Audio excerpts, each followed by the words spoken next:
నిన్నటి రోజున వినుకొండలో అత్యంత పాశవికంగా రోడ్డుపైకి వచ్చి నరుక్కోవడం చూసాము.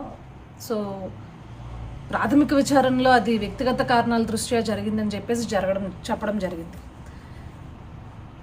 నేరం ఎవరు చేసినా కూటమి ప్రభుత్వం నేరస్తులని ఖచ్చితంగా శిక్షించే తీరుతుంది. కానీ దీనికి రాజకీయ రంగు పులుముతో రాష్ట్రంలో ఏదో జరిగిపోతుంది అంటూ జగన్ రెడ్డి కేవలం హత్యా రాజకీయాలని ఈరోజు మళ్ళీ ప్రారంభించాడు. జగన్మోహన్ రెడ్డి కబడ్దార్, ఇక్కడ ఉన్నది కూటమి ప్రభుత్వం, వైఎస్ఆర్సీపీ ప్రభుత్వం కాదు. స్వయాన మీ ఎమ్మెల్సీ హత్య చేసేసి ఆ శవాన్ని, దళిత బిడ్డని డోర్ డెలివరీ చేసేస్తే మాట్లాడకుండా ఉండడానికి.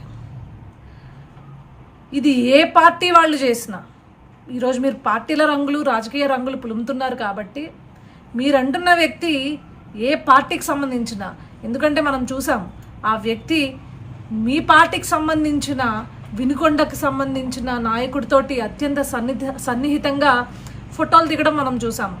అది వైఎస్ఆర్సీపీ పార్టీకి సంబంధించిన, లేదు అంటే మీరంటున్నట్లు తెలుగుదేశం పార్టీకి సంబంధించిన, లేదు అంటే జనసేన పార్టీకి సంబంధించిన, బీజేపీ పార్టీకి సంబంధించిన, ఏ పార్టీకి సంబంధించిన వ్యక్తి అయినా సరే తప్పకుండా కఠినమైన శిక్షలు మేము విధిస్తాం. మీలాగా హత్యా రాజకీయాలని ప్రేరేపించము. రాష్ట్రంలో శాంతి భద్రతలను కాపాడే విధంగా కూటమి ప్రభుత్వం ఈరోజు ముందడుగేస్తుంది. కానీ శవాల్ని చూసి చిల్లరేరుకునేలాగా ఈరోజు రాజకీయం చేయదు జగన్ రెడ్డి. మళ్ళీ చెప్తున్నాము, హత్యా రాజకీయాలని ప్రేరేపించిందే నువ్వు. ఆ రోజు నీ నాయకుడు ఎమ్మెల్సీ అనంతబాబుని కఠినంగా శిక్షించి ఉండుంటుంటే నువ్వు ఈరోజు మాట్లాడేదానికి సరిపోయాడు.